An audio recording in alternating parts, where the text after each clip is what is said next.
Good afternoon and welcome to the UK Column Live. My name is Robert Ryder. I'm just really a general member of the public, and I'd like to introduce here Patrick Quanten. Hello. Right, good afternoon, and could you just tell us a little bit about yourself? Yeah, I'm a GP, or have been a GP for 18 years, particularly in the Channel Islands on Alderney. And after 18 years, I quit the job, literally. I gave away the practice, went back home, never looked back. And the reason mainly was that I was so disappointed with my job and everything that it entailed. So for me, it was making the choice to either stay there and slowly die, I think, or step out and do different things, go and look at, because I'm still doing the same thing now, I look at health and I try to help people with their health and their health problems, but look at things slightly differently. And that is what I've learned over the years, and it's a learning process that obviously never stops. And obviously that led you to this statement on your website, which if we bring up your website there. The website has been around for quite a long time now, and the main issue about the website is that it's full of articles about a whole lot of stuff, medical stuff, scientific stuff, but also spiritual stuff or psychological, whatever people want to call it. And for me, it was important to, on the website, to actually tell people what had happened to me, or why I was quitting my job as a GP. And then I thought, well, the best way to do that is to put it on the website for everybody to see for years to come. It was quite a bold statement, to be honest. You had to admit you were wrong. This has led to where you are now. Yes, it is. I had to admit that I was wrong, or at least those are the words that I used, because at the time, certainly that was how I felt. And so, to me, that was the beginning of the new era. Well, today, the reason I've came here today is to talk about mainly vaccination. Right. But we've decided we can't really talk about this until we actually analyze what is illness and talk about illness. Yes, I think you always have to go for the roots in order to understand the plant. So vaccinations is one part, and it's an important part of the medical structure and the medical arsenal for treatments and so on. But it starts with the idea of what health actually is, and you can't define health in terms of the absence of illness, because then you have to define illness. Now, when we look elsewhere outside the Western world for ideas about different ways of talking about health and describing it, then you find that in large parts of the world, health is seen as a balance. So it's a balance of whatever. That can be different things, or can be described as different things. And illness is then simply being out of balance. But these cultures, these people, they start off from the conception that health is a given thing. In other words, health, the balance in life, is the best there is for each individual, but not each individual having the same kind of health. In other words, they don't accept that everybody will have to have the same blood pressure. Your blood pressure, when you're in balance, is the best there is for you.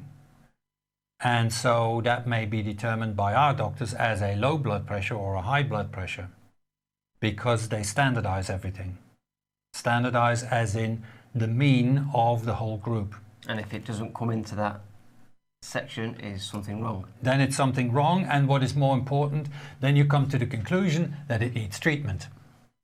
right? So, and that actually we've seen that happen quite a bit over the years, whereby these definitions of health have been changed, and all of a sudden we ended up with an awful lot more ill people. One example for that would be the blood pressure, because when I started off as a GP, say somebody from about 90 with a blood pressure of 60 over 90, we would go, okay, we'll keep an eye on it. You know, you're a bit older and it happens, but nothing bad. Just let it go. Then we got a rule saying everything over 14 over 90 is hypertension and needs treatment. And within 5 years, it became everything that is outside 12 over 8 is hypertension. And nobody's considered an individual. This is just... No. They don't take into account the individuality of the person, the lifestyle, the weight, etc. And you see this in all aspects of the way health is described. You know, it's the same with your weight. Your weight is in a little book, and it shows me I'm this tall, so there's my perfect weight. It tells you nothing about who I am or how I grew up or. So my journey on this really was started with tendonitis in my elbow. The doctors couldn't do anything. They wanted to put me on steroids. And I just done a bit of research and drank some nettle tea, and that was it gone. So I started to question. Right. And when you're a father, you worry about the health of your children. So I thought there's something else not quite right here. Mm-hmm. And with other work, you know, what the UK can't look into, you know, these other areas of life that aren't quite right. Yeah. So I started questioning. And it led me to start questioning, like we said, what is illness? So if we can just analyse what we've been told for the last 100 or so years, that basically Louis Pasteur, germ theory, is this hero. He found out why we're ill, you know. Mm-hmm. Is there anything to back him up? Is this scientifically proven, or what would we say?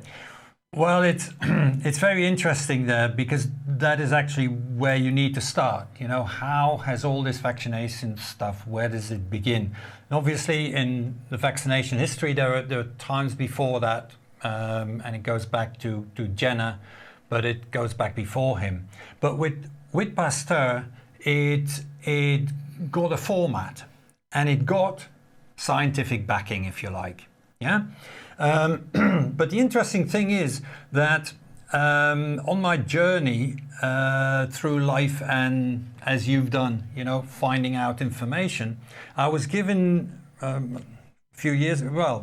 than a few years ago now, I was given a little book, and it was all about Louis Pasteur. It was written in 1917, and it showed all the things that went wrong with his experiments, with his conclusions, and that he, even in his own time, scientists were actually pretty mad at this guy, because he was not doing any scientific work, but he was concluding big things without backing it up. Then later on, I found a whole bunch of people that from the time of Louis Pasteur, with André Béchamp as the first one, which was a professor in France at 2 different universities, wasn't him who actually first shown the process of microbes transporting to other people, rather than Béchamp? That really has never been, has never scientifically been proven. There's a lot of talk about it, and it's put forward that way, but there is no transference. The medical books also say, you know, that your germs, like your fungi and your bacteria, and certainly also your viruses, that they are specific for the species. In other words, that if you have a bacteria that causes a particular illness, say a bronchitis in fish, that will be a different subject altogether from a human one. The transference of bacteria from one species to another and from one organism to another has not actually been proven unless you rub it into open wounds or you inject it into the organism. The main thing about Pasteur was, or the two main things were that one, he said that all causes of disease came from outside the organism. So we were invaded by a group of terrorists. So we, right? we have enemies. Yeah, we have enemies. We need to be afraid. Actually, we need to be afraid, and actually, when it comes down to it, and I think over the years, we've come to this point in our history where on television and in the media, they indeed tell us to be afraid of everything. Yeah, there are germs everywhere, in your bed, you know, on the carpet, you know, everywhere. And we have to be afraid of them because they're going to attack you and they're going to kill you or make you seriously ill. The second premise was that microorganisms would all stand by themselves and they could not develop from one group into another. Monomorphism is that? Monomorphism.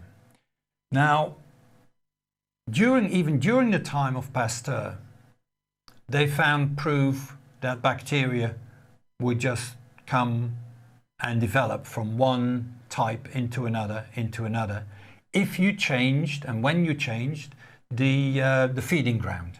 In other words, the pleomorphism. Yeah, and they proved the pleomorphism to be right. We're not now talking about, you know, 100 years ago, over 100 years ago. This particular thing, that pleomorphism, has come back time and time again. It has been proven, reproven by people who didn't know anything about what had gone before and in different parts of the world. Yeah? Just independently coming to the same sort of a conclusion. Hey, there's a bacteria, look, it grows into this and then to that. So, you know, what are we doing?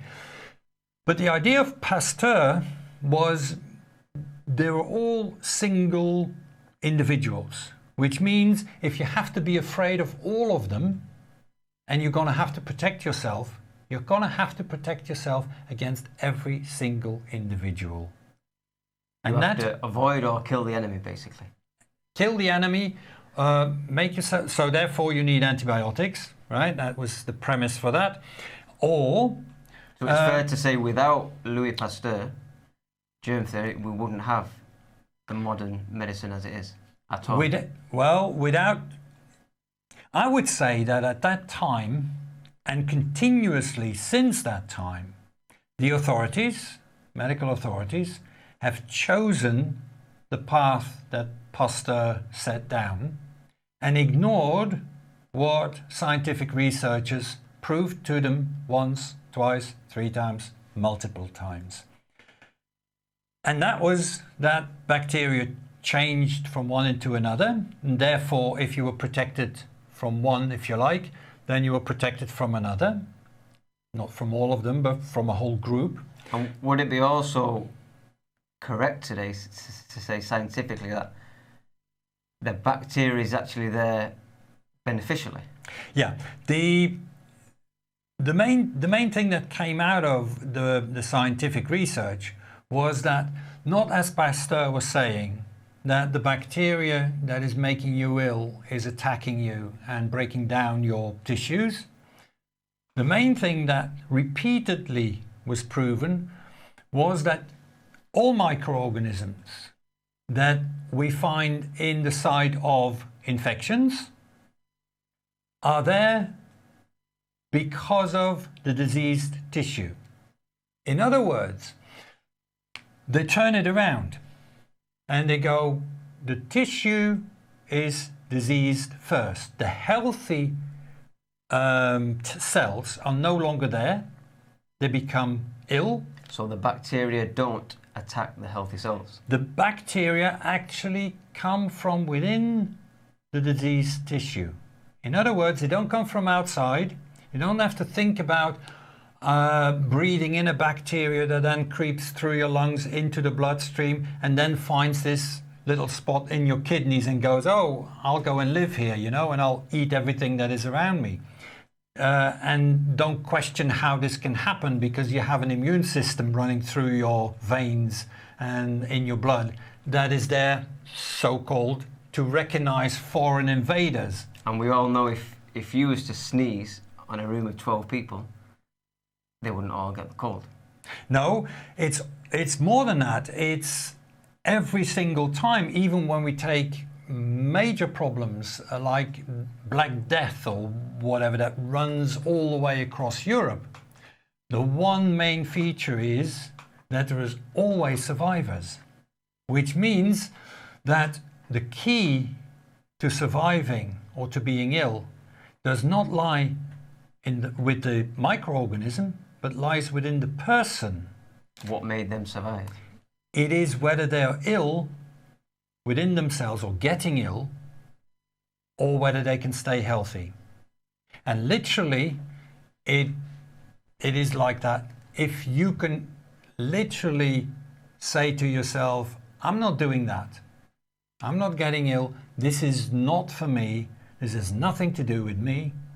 Then you can walk through it. And rather like a composter in your garden, the bacteria are helping to convert this wasted tissue into something that's actually useful. And when they've done the job, it's thank you very much. Then they're gone. Yeah. What actually happens is that when the tissue starts to deteriorate, within the tissue you get organisms that occur from within the tissue, and they feed on the broken down tissue, on the debris. As long as that food is there, those organisms will reproduce and will be there. Once you remove the food for the organism, so if you had a spell of being ill, feeling ill, whatever, not being healthy, not being in balance, then you may have a infection. Breaking down of the tissue, within your own tissue, you create the microorganisms that are very specific for the type of debris that is left there. These microorganisms, they feed on the tissue, clean it all up, make it very healthy, and then die. So when we're talking about epidemics and pandemics, we're talking really about similar people in similar circumstances, having similar toxicity, producing similar responses. Yes, and this of course is why they keep selling their story, because the medical profession refuses to talk about energies, about similar conditions, and how, for instance, how fear lowers your resistance dramatically. So you become ill through fear, and then you need these microorganisms to get you healthy again. So you have to listen to your body when you've got these microorganisms. There's something, you haven't been attacked, there's something wrong in your diet, your lifestyle. Yes, we're not going to go into what exactly it is that you need to do to be healthy, but it is about finding that balance between how you're made, who you internally are, and the kind of life that you lead. A very interesting part of this is the virus. Yes. And we're told that these viruses run around the world, yes, affecting people. We're told when the Spanish went to South America, they wiped out the indigenous people with smallpox, I believe it was. Now, I spent a little bit of time in Peru, in the Amazon basin, and we had the health visitors coming round talking to about dengue fever. Mm-hmm. And I asked them, what is happening? And she said, the mosquito doesn't give you the virus. I didn't understand what she was saying at the time, but she said it activates it within you. Mm-hmm. After further studying, what I'm understanding now is that a virus is created when you're poisoned, when your cells are poisoned. So if she's saying, with my basic understanding at the time, the virus was activated inside me, I'm presuming the mosquito was poisoning me, which poisoned the cell. No, there again, think about it in terms of food. Why are some people getting stung and why the one who's standing next to you doesn't? It's food. The mosquito stings you because you or your blood contains the food that it requires. And if you don't have that, you don't get bitten by a mosquito. What does that mean? That means that you're already ill, that you have a certain set of waste products, and the mosquito is attracted by that. And indeed, the mosquito injects a little bit of poison, and you can see that as a homeopathic message. It alerts your system to that particular waste that is hanging around, and therefore it starts the process of eliminating that waste. And that can mean just, locally on your skin, or it may mean that it upsets your gut, or it gives you a high fever in your blood, and so on. So again, the disease is already within you. The mosquito comes to help, to alert your system to the illness, so that your system can respond very adequately if it's got enough So the energy. virus is a result of illness, not the cause of the illness. The viruses are very interesting, and I find it very interesting how they use them, because it's one of the things in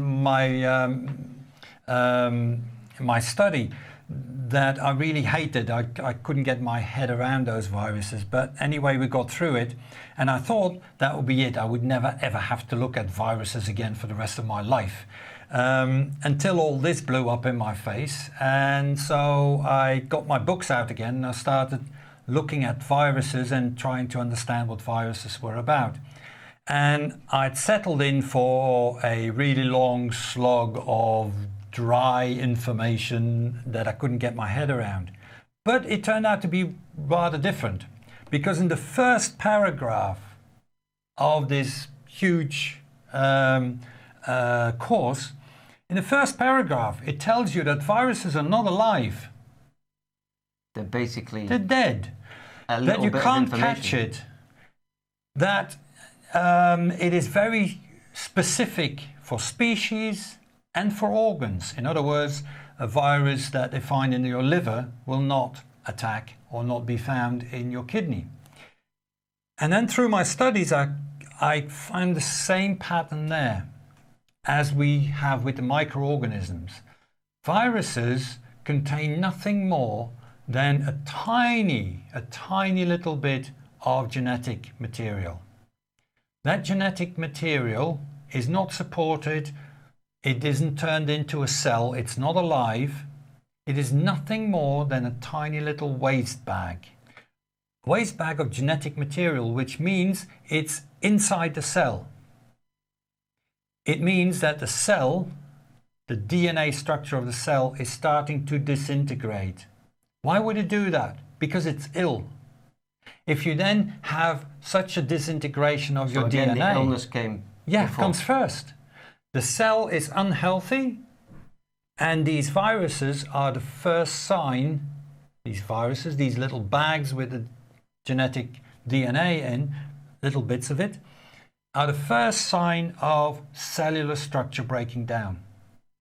When the cell continues to be ill, can't recover, then you get more of these little bags, genetic code falls apart, cell dies, and you're left with a whole bunch of debris. Is it true then to say, from my limited knowledge, that scientifically it's never been shown that a virus enters a cell and causes disease? No, this is beautiful, because really the only thing that we've got is the story they tell us and computer animation that makes it real for us. They have pictures like,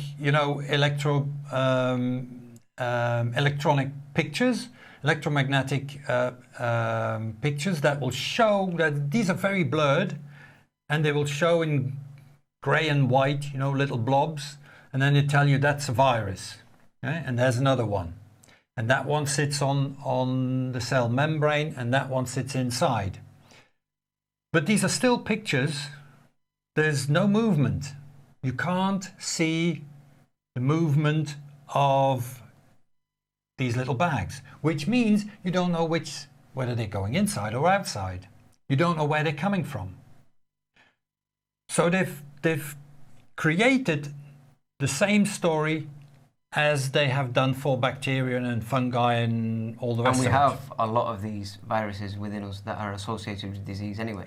They have associated the viruses with the diseases.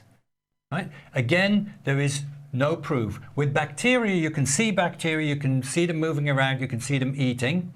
So you can say, well, there you are, healthy tissue, no bacteria. Tissue starts to break down. Oh, look, there is one, and it starts to come. And that's what people have done. That's what researchers have been doing. Viruses, you can't do that. You only have their story. And what they've done is just replicated the story that they have and still maintain for bacteria. They're now telling of viruses. Viruses attack us from outside. Yeah? But whenever researchers have tried to give people illnesses, specific illnesses, by exposing them to viruses, nothing happens. It's a little bit similar to the monetary system, is that we never question the foundation. No, that's at the all. point. We get confused with economics, but we never question the foundation. Yeah. Well, that leads us on really to antibodies, because with this germ theory, they're saying, well, we need something to protect us. We've got the solution. Our body's got the solution. If we can create antibodies proven to protect us, that's what we're told. But this doesn't actually seem to be true, does it? No. Antibodies, first of all, there are no specific antibodies. So antibodies, they are responses that we can measure inside the tissue, but they're never specific. What does that mean? It means that you can have a high level of antibodies, and that can be triggered by a number of microorganisms or a number of other factors. There may be toxins that create a high level of certain antibodies. So it's never specific. So there is no test in the world that will actually say, here you are, this is a test, and that only shows that you've been infected with this or that disease. That's one problem with it, right? Because the medical profession does use it that way. They don't seem to know if it's a signal of being infected or being immune. That's the other thing. They use it both ways. With HIV, I've read in your yes, literature. with HIV and with others, whenever it suits them, when you go and have a blood test and they test an antibody and you have a high level, on one occasion the doctor will tell you, you don't have to worry about, catching rubella or whatever, because you've got a high protection level, you have high level of antibodies. Somebody else, they do a test and they go, you've been infected with rubella, hepatitis C, whatever. And you go, I've never had any trouble with my I know whatever. The Informed Parent with Trevor Gunn, a friend of yours, wrote regarding antibodies. We've got the response there, or the quote, and they wrote to a Dr. Clements a while back, and he admitted that there was no connection between antibodies and immunity. No. And if anybody wants to read this quote, if they go on the Informed Parent website, they'll see the full response there. Yeah. So they've known that for at least 20 years. They've known that much longer than that. Much longer than that. They've always known that antibodies is not a good way of even testing immunity.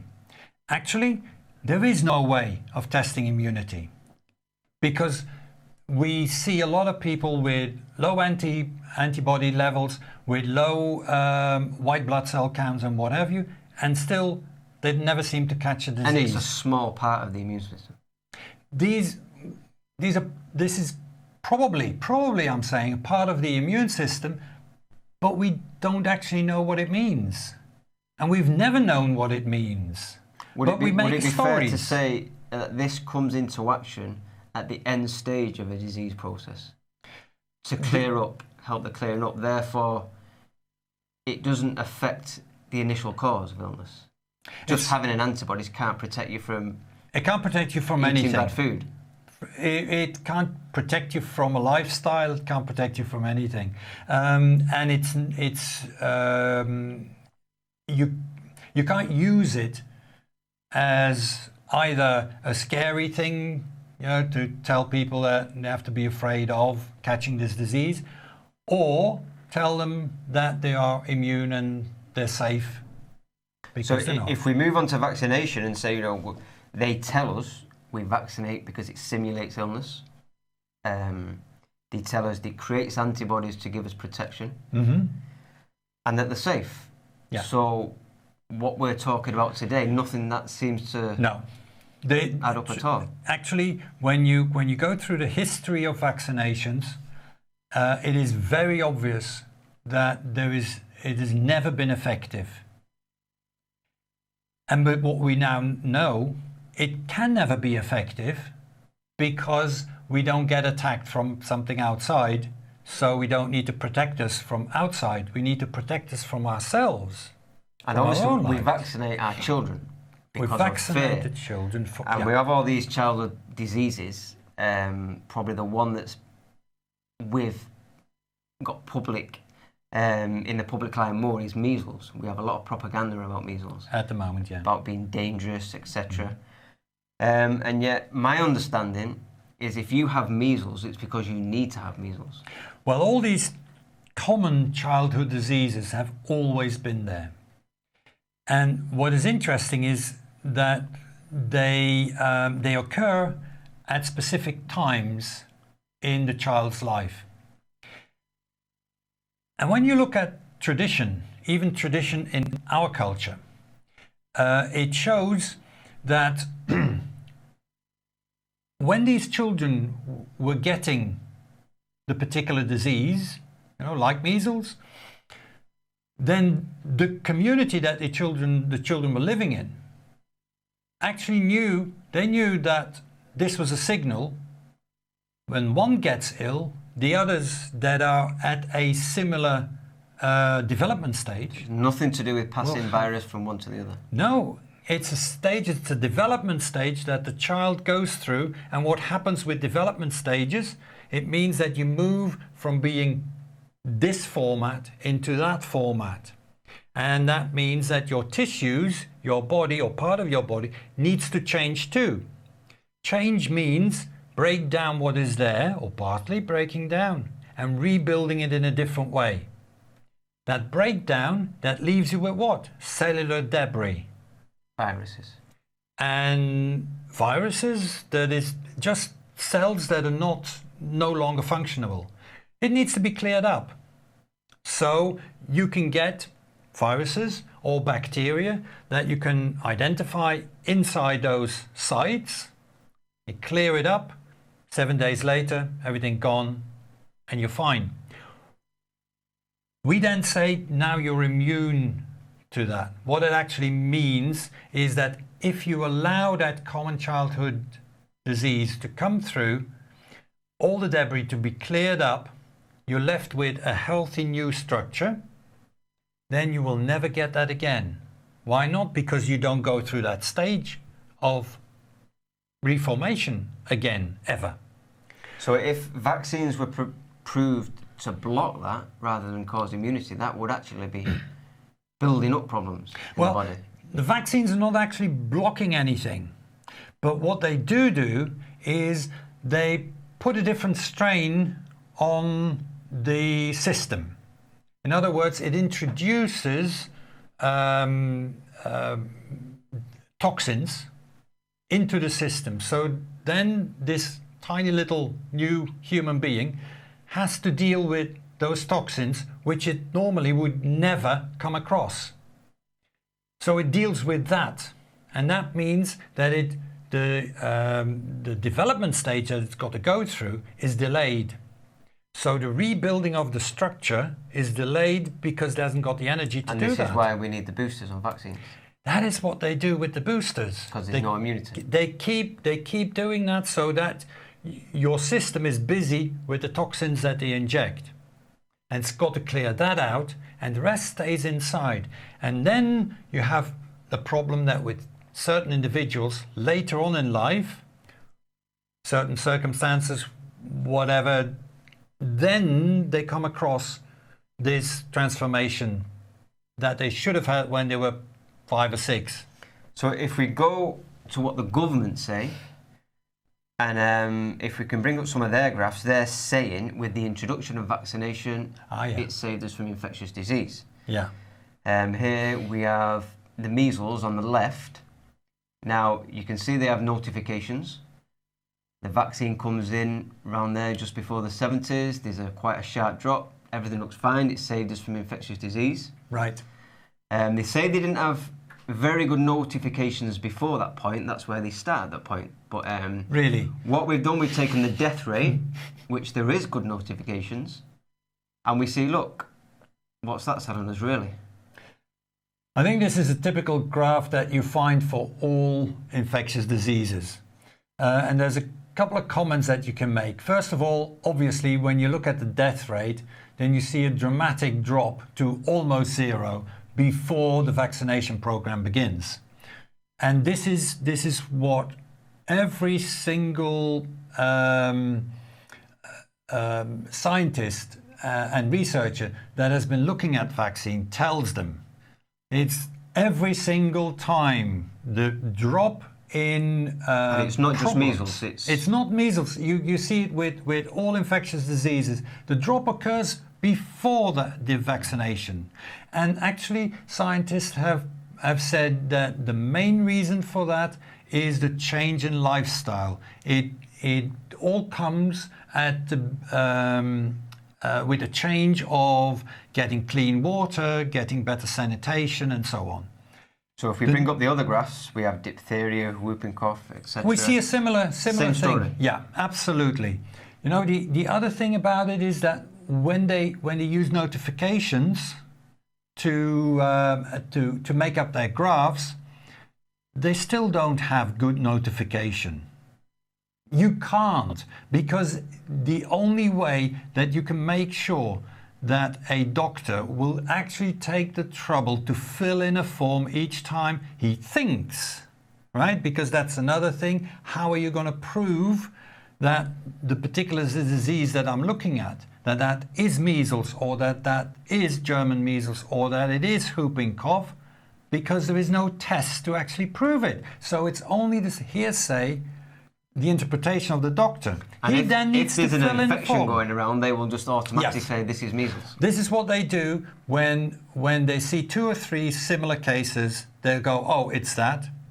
The other thing they do is when you've been vaccinated, then they just assume that you cannot have that disease, which means in notification, there's a clear drop after you introduce a vaccination program. And that is simply because the doctor actually says this can't be that particular disease because you are now immune to it because you've been vaccinated. Whole story, complete and utter rubbish. I mean, some of the stuff I've heard on vaccines, we could sit here all day and talk about. Yeah, some sure. of the reclassification of disease, Yes. the juggling with the figures, etc. Yes. All happened. They're claiming these neurotoxins aren't linked to autism. You've got aluminium, mercury, all sorts of junk, basically, that we know is toxic. You don't have to be a scientist to know this. Now, one thing I could add to that, and that is that right in the early stages of developing vaccines, the scientists were still pretty much in tune with what they were doing, and they had the idea that all this extra stuff shouldn't be in the vaccine. So it should just purely be the material, if you like, that you wanted a response from within the body. And they found that when they injected pure isolated bacteria inside the body, that nothing happened. And the only way they could have an immune response, i.e., higher antibody levels or white blood cells or whatever, was to add a toxic product to it. An adjuvant. Yes, and always toxins. And isn't one of the has most to popular have a ones toxin. aluminium? Yes. And a popular preservative is mercury. Yes. Which is, we're told, avoid mercury. It's one of the most dangerous things. Apparently it's good for babies now. I believe you find it in these energy light bulbs. Yes, that's right. Which one school I knew wasn't aware of. Yeah. But there's actually a procedure by the government. You have to evacuate the classroom if a light bulb breaks. Yes. Which is a bit mad. If we can bring up the scarlet fever one and the TB one. Right. Because this is quite interesting. So we have the TB, which shows basically there is correlation between the death rate and notification. Yes. So, it does go that higher notifications, you'll get a higher death rate. Mm-hmm. The scarlet fever one is quite interesting. Because here we have a graph from the 1860s, and we see scarlet fever, quite a big fear around that time of that, and now it's pretty much disappeared out of sight. And obviously the punchline, there was never any vaccine. No, they were too late to develop it. Yeah. They were literally too late.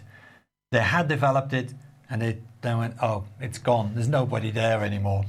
Well, if this information was sent to the Department of Health, and their response basically is yes, this is their data, because the important thing to see is these graphs are their own graphs. Yes.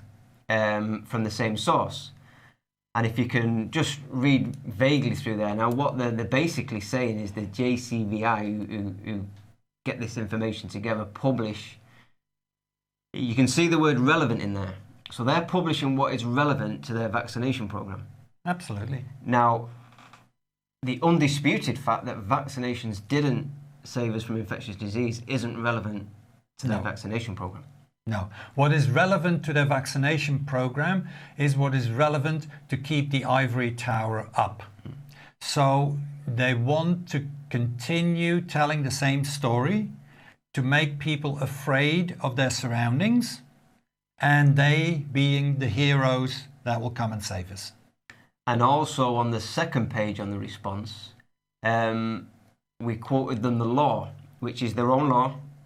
If you go on the internet, put in something like consent to vaccination, we can see there, it says must be voluntary and informed. Well, is this informed by not publicising? Because we've seen that they only publish the graphs from about the 50s. Yep. So by not publishing the other graphs, can you make an informed decision? Well, the question is this fraud? Basically, this is quite serious. Well, whatever they call informed, that actually means, has anyone from our side spoken to you?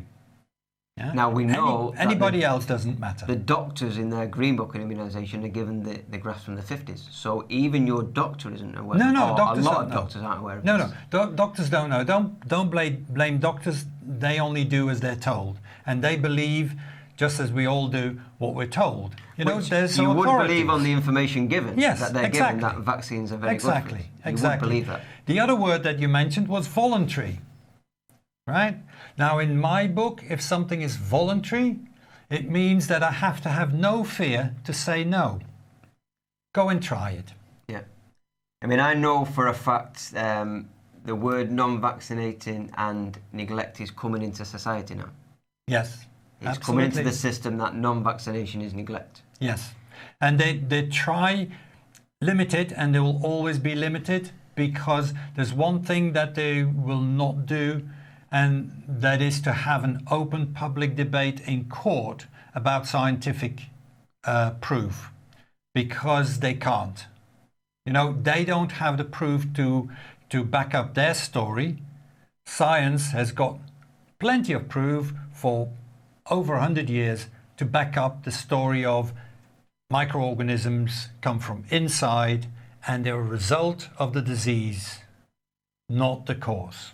And obviously they're claiming that this literature is out there in this letter, but we can see that if you go into your local health centre, the literature they give you is simply pro-vaccine.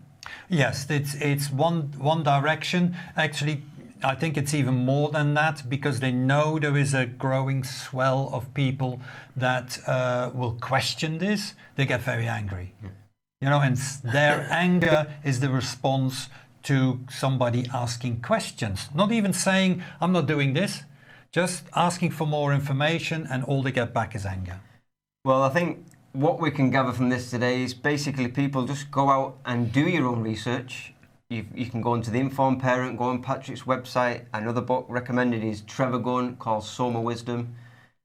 There's a lot of information out there, and just make up your own mind. Make up your own mind. Yes, absolutely. Thank you, Patrick. Thank you very much.